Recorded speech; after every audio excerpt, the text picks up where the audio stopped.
நான் வேலூர்லேருந்து வில்சன் பேசுகிறேன். என்னுடைய அக்கா, என்னுடைய உடன் பிறந்த அக்கா, அவங்களுக்கு வந்து பார்த்தீங்கன்னா, கழுத்துக்கு முன்னாடி ஒரு பெரிய கட்டி இருந்தது. பொதுவாக இது தைராய்டு கட்டின்னு சொல்லுவாங்க. தைராய்டுக்காக பல வருஷமா என்னோட அக்கா வந்து ட்ரீட்மெண்ட் பண்ணிட்டு இருந்தாங்க. அதுக்காக மெடிசன் சாப்பிட்டுட்டு இருந்தாங்க. ஒரு குறிப்பிட்ட காலம் வரும்போது ரொம்ப வலி தாங்க முடியல. அப்போ 1 இயர் ஒரு கிட்டத்தட்ட ஒரு 8, 9 மாதம் ஆயிடுச்சு. அப்போ கூட பழனிசாமி சாருக்கு இது ஃபோட்டோ அனுப்பி நான் கேட்டேன். குடுக்கலான்னு சொன்னாரு. ஆனா, என்னுடைய அக்கா மருமகள், எங்க அக்கா பொண்ணுங்க எல்லாமே மெடிக்கல் ஃபீல்டுல இருக்கிறதுனால, அவங்கள நம்ம சொல்றது வந்து முழுசா வந்து, "ஐயோ! ஹாஸ்பிட்டல் எல்லாம் இல்லாததா?" அப்படின்ற மாரி என்ன ஒரு மாரி மைனஸா பேசுனாங்க அந்த ப்ராடக்ட்ட. அதெல்லாம் இருக்கட்டும், இவ்வளோ பெரிய ஹாஸ்பிட்டல் கட்டி வச்சிருக்கிறான், அப்படி இப்படின்லாம் பேசுனாங்க. அதுக்கப்புறம் இப்ப என்ன நடந்ததுன்னா, கழுத்துக்கு முன்னாடி இருக்கிற கட்டிய ஆப்பரேஷன் பண்ணோம். திரும்ப ஒரு 3 மந்த்லயே பார்த்தீங்கன்னா, கழுத்துக்கு அப்படியே நேர் ஆப்போசிட் பின்னாடி சைடு கட்டி வந்துருச்சு. அந்த கட்டியும் ஆப்பரேஷன் பண்ணியாச்சு. இப்போ வந்து பார்த்தீங்கன்னா, சைடுல ரைட் சைடுல காதுக்கு அப்படியே பக்கத்துல அந்த கழுத்து ஒட்டுனாப்புல பார்த்தீங்கன்னா 2 கட்டி வந்துருச்சு. இப்போ அதே சிஎம்சில போய் ஸ்கேன் பண்ணி எல்லாம் பார்த்துட்டு என்ன சொல்லிட்டாங்க அப்படின்னா, ட்ரீட்மெண்ட்டுக்கு ஆப்பரேஷன் பண்ணிடலான்னு சொன்னாங்க. அவங்க சொன்ன அந்த அப்பாயின்ட்மென்ட்க்கு முன்னாடி ஒரு நாள் என்னோட அக்காவுக்கு வந்து பார்த்தீங்கன்னா, 2 கையும் 2 காலும் செயல் இழந்துருச்சு. அதாவது நல்லா பேசுவாங்க, சாப்பிடுறாங்க.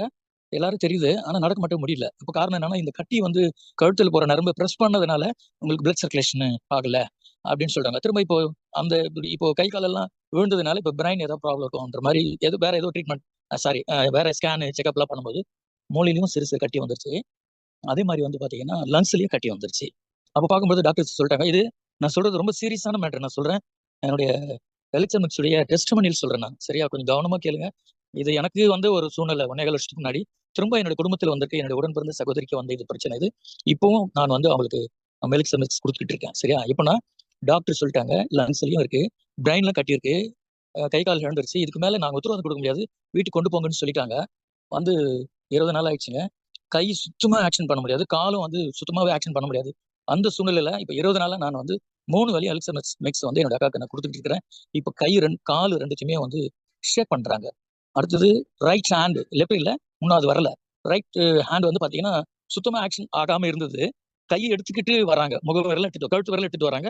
இன்னும் முகத்துல அவங்க கைய வைக்க முடியல. அந்த அளவுக்கு ஆக்ஷன் ஆகுது. எத்தன நாள் ஆகுதுன்னா, 20 நாள் ஆகுது. அதனால வந்து பார்த்தீங்கன்னா, இது வந்து என்னுடைய குடும்பத்துக்கு மாத்திரம் இல்ல. இந்த இந்த Zoomல இருக்கிற அத்தன பேருக்கும் சரி, அத்தன உறவினர்களுக்கும் நம்ம வந்து டாக்டர்களால கைவிடப்பட்ட ஒரு சூழ்நிலை. என்ன செய்யறதுன்னே தெரியாம ஒரு தயக்கத்துல இப்போ இருக்கும்பொழுது தான், நான் திரும்ப இப்போ டாக்டர் முடியாதுன்னு தானே விட்டாங்க.